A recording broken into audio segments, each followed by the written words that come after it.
तालुक्यातील आणि हे खेडे गाव आणि ह्या खेडे गावातील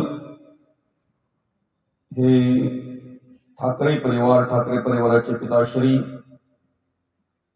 कैलासवासी मालू हरी ठाकरे बाबांना मंगळवार दिनांक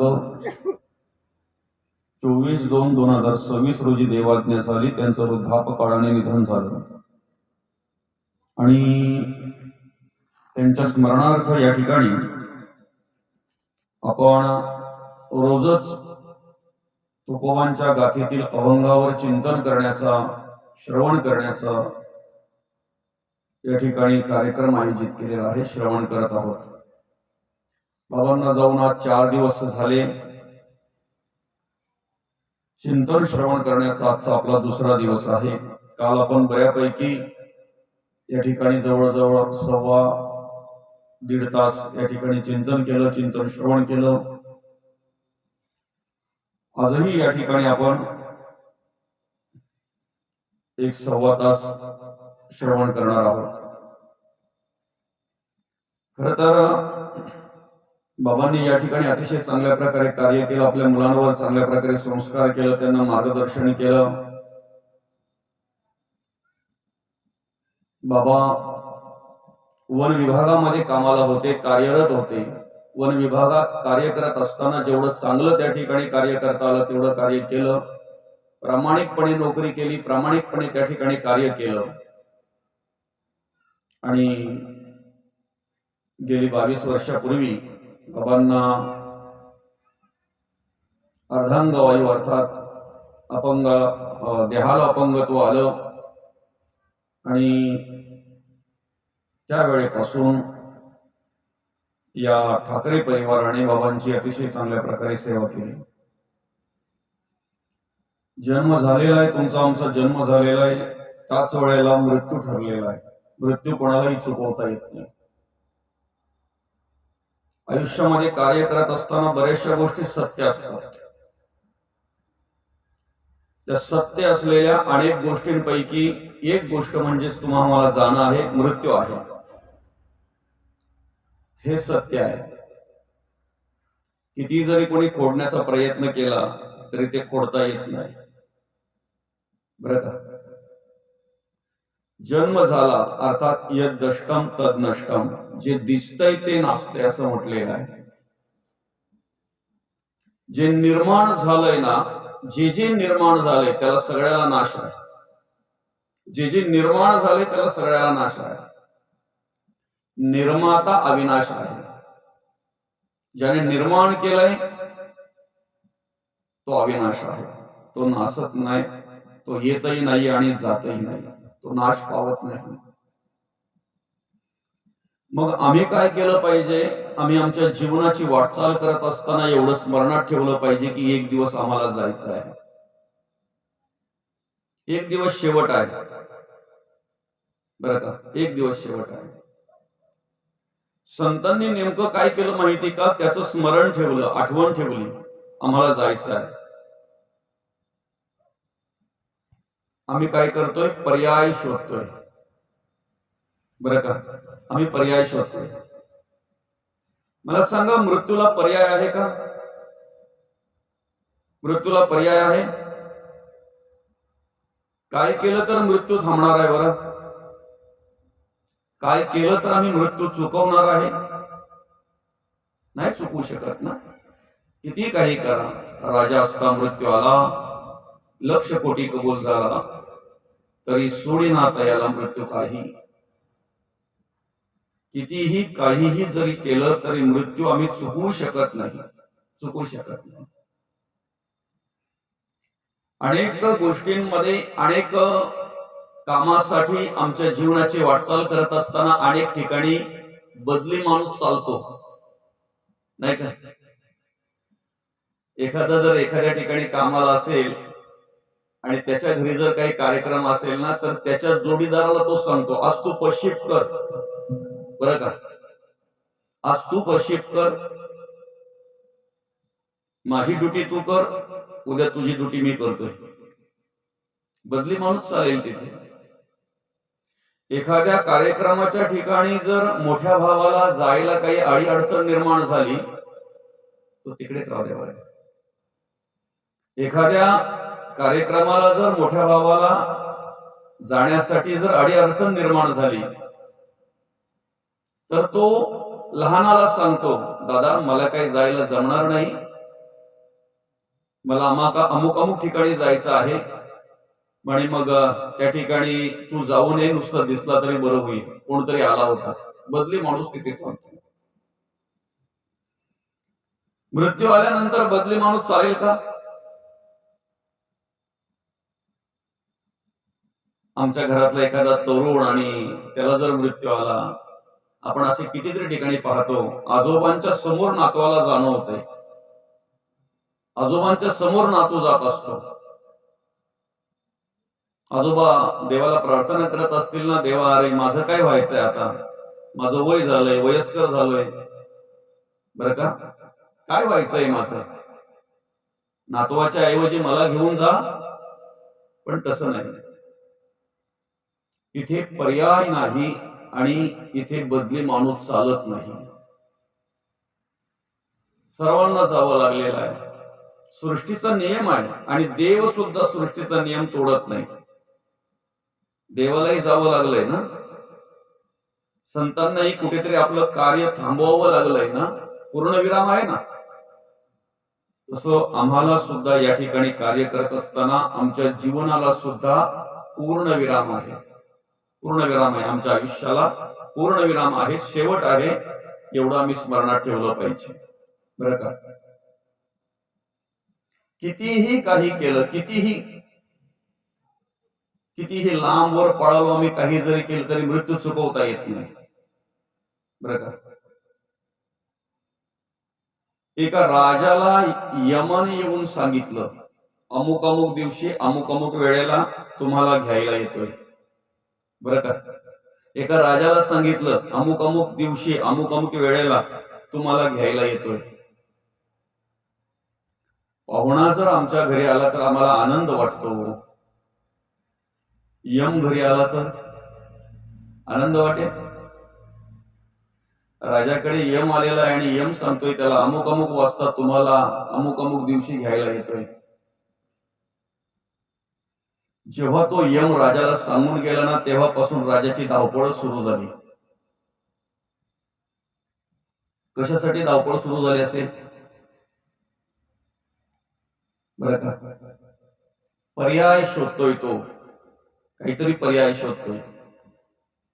यम येणार आहे ना, यमाला फसवायचं आहे, यमाला भेटलोच नाही पाहिजे, यमाच्या हाताला नाही लागलो पाहिजे. आणि म्हणून मग त्याने काय केलं, एक मोठी सभा बोलावली. प्रधान, सर्व पंडित, सर्व ज्ञानी माणसं त्या ठिकाणी, जेवढी राजाकडे होती तेवढी सगळी त्याने त्या ठिकाणी बोलावली आणि सर्वांना सांगितलं, अमुक अमुक दिवशी अमुक अमुक वाजता यम घ्यायला येणार आहे. काय म्हटलेलं आहे यम, मी अमुक अमुक दिवशी अमुक अमुक वाजता तुला घ्यायला येतोय, जागा तू ठरवायची, कुठून यायचं आहे ते. काय सांगितलं यमाने, जागा तू ठरवायची, तेवढं तुला मी सवलत देतोय, चला तेवढी सवलत देतोय मी तुला.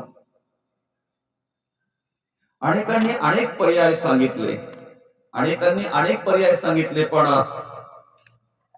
राजाला मान्य नाही झाले बरेच पर्याय.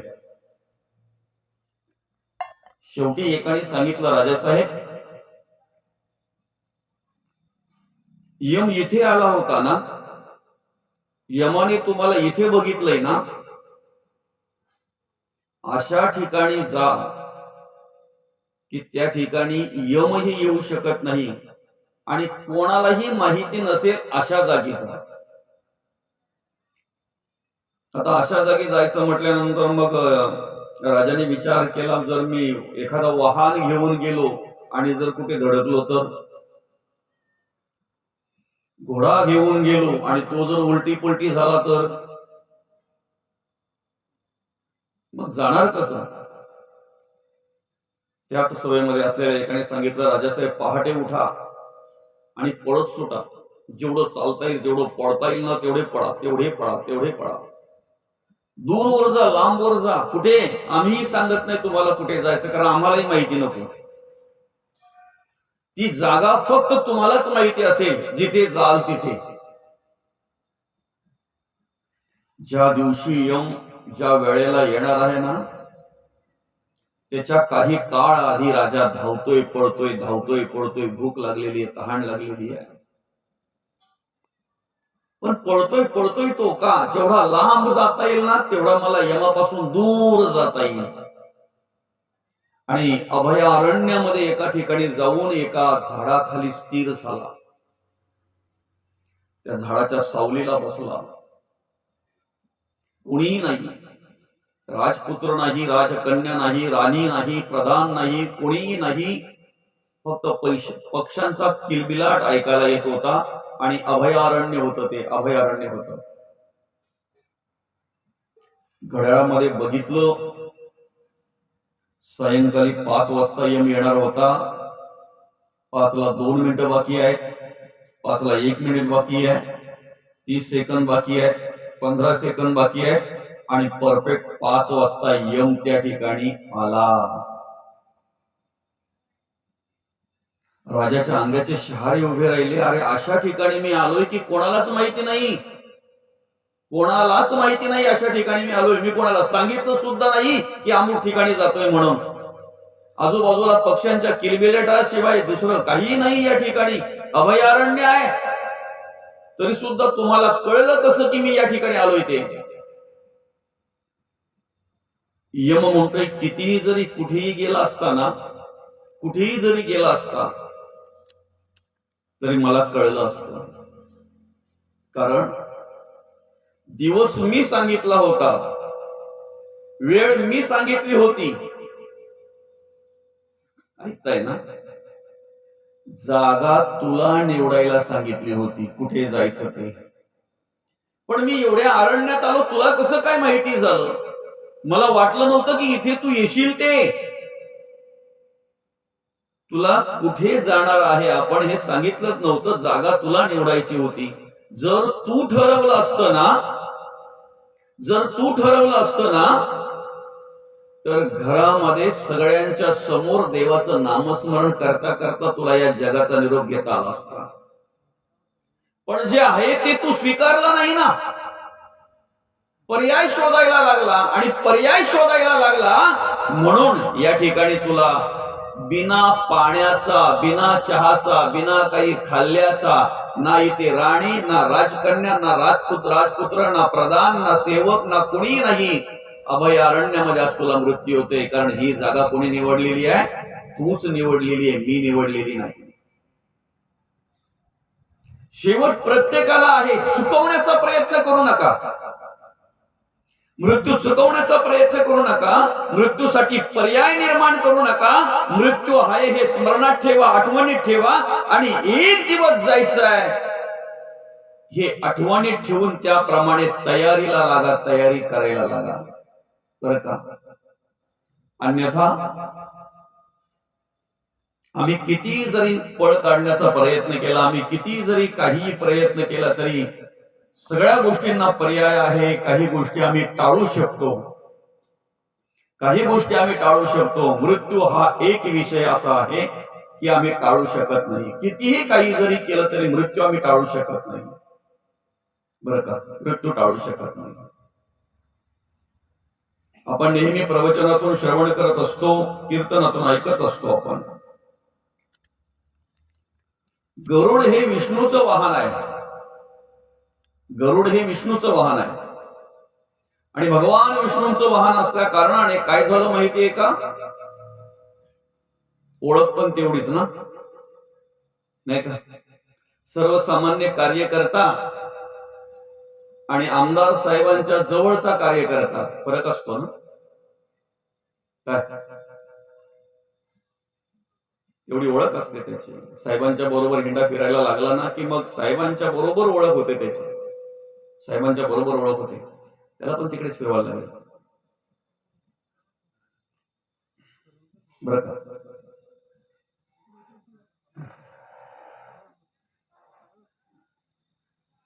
आणि मग विष्णूचं वाहन असल्या कारणाने काय झालं माहितीये का? नेमकं भगवान विष्णूंचं वाहन असल्या कारणाने यम आला, यम. आणि त्या गरुडाला सांगितलं, अमुक अमुक दिवशी अमुक अमुक वाजता तुझ्या आईला मी घ्यायला येतो. कोणी सांगितलं? यमाने गरुडाला सांगितलं, अमुक अमुक दिवशी अमुक अमुक वाजता मी तुझ्या आईला घ्यायला येतो. आणि नेमकं झालं काय माहितीये का? गरुडाने विचार केला जर काय अमुक अमुक वाजता आणि अमुक अमुक दिवशी जर यम आईला घ्यायला येणार आहे, तर मला सांगा ना, कुठल्या बाळाला आनंद वाटणार आहे? आई जाते, कुठल्या बाळाला आनंद वाटणार आहे? कुठल्या मुलाला आनंद वाटणार आहे? त्याने विचार केला, यमाच्या तावडीतून जर आईला सोडवायची असेल तर सुरक्षित जागा पाहावी लागेल. आणि मग त्याला समजलं, सुरक्षित जागा एकच आहे, भगवंताचं दरबार. ज्या ठिकाणी ज्या भगवान विष्णूंचं मी वाहन म्हणून ज्या ठिकाणी आहे ना, त्या भगवान विष्णूंच्या दरबारामध्ये जर आईला नेऊन ठेवली तर त्या ठिकाणी माझी आई सुरक्षित राहील, सुरक्षित राहील. आणि म्हणून काय झालं माहितीये का? त्या गरुडाने आपल्या आईला घेतली आणि नेऊन भगवान विष्णूंच्या दरबाराच्या महाद्वाराच्या वरती नेऊन ठेवली. महाद्वाराच्या वरती नेऊन ठेवली, बरं का? आणि मग त्या ठिकाणी वरती नेऊन ठेवल्यानंतर गरुड आपापल्या कामाला गेले, निघून गेले गरुड त्या ठिकाणाहून. अनेक जण त्या ठिकाणी भगवान विष्णूंच्या दर्शनासाठी येत आहेत. अनेक जण येत आहेत भगवान विष्णूंच्या दर्शनासाठी, भगवंताला भेटण्यासाठी अनेक जण येत आहेत. देव आहेत, ऋषी आहेत, मुनी आहेत, बरेच आहेत, बरं का? संध्याकाळच्या वेळेला जेव्हा गरुड आला त्या ठिकाणी, त्यावेळेला आईला विचारलं, आई इथे कोणी आलं होतं का? आईने सांगितलं, बाळा अनेक येऊन गेले रे, अनेक येऊन गेले. देव, ऋषी, मुनी, बरं का, साधू या ठिकाणी अनेक भगवंताचं दर्शन घेऊन गेले. पण म्हणे एक आहे ना, असं अकराळ विकराळ रूप होता, काळा कुट्ट होता, शिंग होती आणि दिसायला जरा विचित्रच होता. तो आला खरं दरबारात, भगवंताचं दर्शन घेण्यामध्ये कमी वेळ घालवला, पण माझं निरीक्षण करत होता, माझ्याकडेच पाहत होता, तो माझं निरीक्षण करत होता. तेवढ्यात त्या गरुडाला कळलं की यम आला होता आणि यम आईला या ठिकाणी पाहून गेलाय. म्हणजे उद्याचा दिवस आहे, अमुक अमुक वेळ आहे, पुन्हा या ठिकाणी येणार आणि आईला घेऊन जाणार. लगेचच त्या ठिकाणाहून आईला त्याने उचलली आणि एका अभयारण्यामध्ये नेऊन एक मोठं झाड होतं, एक मोठं झाड होतं. त्या झाडाच्या पोकळीमध्ये आईला ठेवली गरुडाने, बरं का? त्या झाडाच्या पोकळीमध्ये त्या आईला त्याने ठेवली आणि निवांतपणे, बिनधास्तपणे तिथून निघून इकडे भगवंताच्या दरबारामध्ये आला. दुसरा दिवस उजाडला, यमाने सांगितलेली वेळ निघून गेली. आता मात्र गरुडाला आनंद वाटला. दिवसही निघून गेला, वेळही निघून गेली. आनंद वाटला त्याला की मी अशा ठिकाणी माझ्या आईला नेऊन ठेवलेली आहे, अशा जागी नेऊन ठेवलेली आहे की त्या ठिकाणी यम पोचू शकत नाही. पण हाच विचार ज्या वेळेला तो गरुड त्या भगवंताच्या दरबारामध्ये राहून करत होता ना, त्यावेळेला थोड्याच वेळामध्ये तिथे यम आला आणि यम आल्यानंतर गरुडाकडे पाहून हसायला लागला.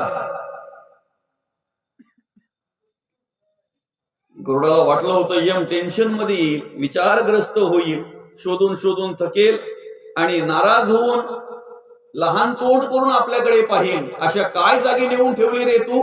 पण तसं काहीही दिसलं नाही. जेव्हा यम आला ना, त्यावेळेला हसून अगदी आनंदाने त्या गरुडाकडे पाहायला लागला. तेव्हा गरुडाने विचारलं, काल तू इथे आलेलास, माझ्या आईचं निरीक्षण करता करता हसत होता, कारण आई या ठिकाणी होती, ठीक आहे, पण आज तू सांगितलेला दिवसही निघून गेला, वेळही निघून गेला. मी माझ्या आईला अशा ठिकाणी नेऊन ठेवलेली आहे तर तू तिथपर्यंत पोहोचू पण शकत नाही.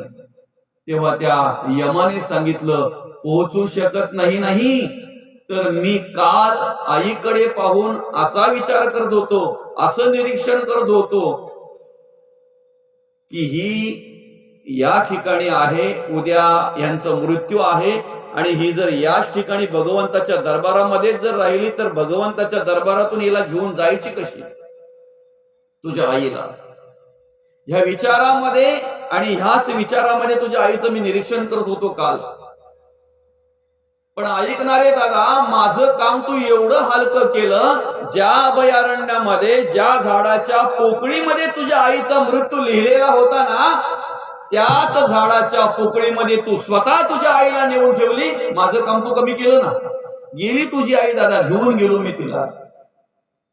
तेव्हा गरुडाला कळलं की देवाच्या जवळ असताना सुद्धा आईचा मृत्यू टाळू शकलो नाही, आईला वाचवू शकलो नाही. आम्ही पर्याय निर्माण करतोय ना, पर्याय निर्माण करण्यापेक्षा आम्ही आठवण ठेवली पाहिजे, स्मरण ठेवलं पाहिजे. संत म्हणतात, मृत्यूचं स्मरण असावं, भय कदापि नसावं. आम्हाला सगळ्यात मोठी भीती जर कसली वाटत असेल, माणूस सगळ्यात जास्त कशाला घाबरतोय? मरणाला जास्त घाबरतोय ना, मृत्यूला जास्त घाबरतोय ना. घाबरून काही फरक पडणार आहे का? घाबरून काही फरक पडणार आहे का?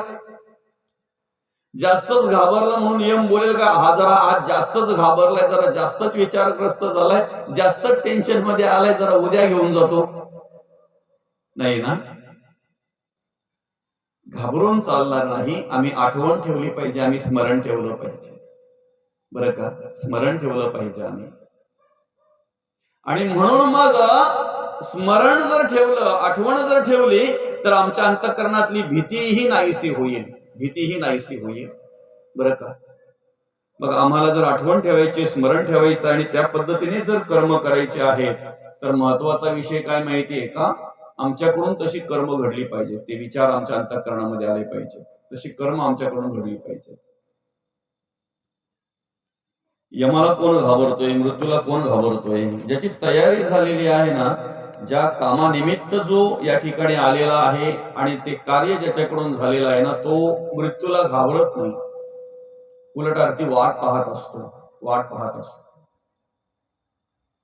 जगद्गुरु तुकोबांचा विचार केला, ज्या कामानिमित्त या ठिकाणी, ज्या कार्यानिमित्त अवतार होता, ते कार्य झालं, सदेह वैकुंठाला गेले जगद्गुरु तुकोबा. माऊलींचा जर आम्ही विचार केला, माऊलींचा जर आम्ही अभ्यास केला, ज्या कामानिमित्त या ठिकाणी आले होते, ज्या कामासाठी, ज्या कार्यासाठी या ठिकाणी अवतार होता, ते अवतार कार्य पूर्ण झाल्यानंतर स्वतः संजीवनी समाधीस्थ झालेले आहेत माऊली. आम्ही स्मरण ठेवून जेव्हा ज्या कामानिमित्त, ज्या कामासाठी, ज्या कार्यासाठी आम्हाला हा नरदेव भगवंताने दिलेला आहे ना, ते कार्य जर आमच्याकडून घडलं, ते कार्य जर आमच्याकडून घडलं, तर मृत्यूची भीती वाटणार नाही आम्हाला, भीती वाटणार नाही. ज्याची लाईट आकड्यावर आहे ना, त्याला गावात पाहुणे आले तरी सुद्धा वायरमॅनच दिसतात. वायरमॅन आले की काय, कोणीतरी येताना दिसला ना की तो लगेच काय करतो माहितीये का? बाहेर निघतो, त्याच्या आकड्याची वायर खेचतो, गुंडाळून घरात फेकून देतो, आणि मग जेव्हा ते जाऊन शेजाऱ्यांच्या घरी बसतात ना, तेव्हा पोरांना पाठवतो, पोराव बघा रे कोण आहेत ते. तेव्हा ते बोलतात, त्या अमक्या अमक्याचे मामास आणि मामाचे मित्र आहेत, पाहुणे आलेत त्यांच्याकडे. मग तेव्हा तो विचार करतो, फुकट म्हणे मी वायर खेचली, भीती निर्माण झाली, घाबरला का? ट्रेन मध्ये जो स्वतः तिकीट काढून चढलेला आहे ना, तिकीट काढून बसलेला आहे ना, त्याला टीसी येऊ द्या, नाहीतर अजून वरचे ऑफिसर कोणी येऊ द्या, काय भीती वाटणार आहे? भीती वाटणार आहे का त्याला? ज्याच्याजवळ तिकीट आहे ना, तो बिंदास्त ट्रेन मध्ये बसतोय, चढतोय, आणि जागा मिळाली की बिंदास्त बसतोय, काय झोपून घेतोय तो.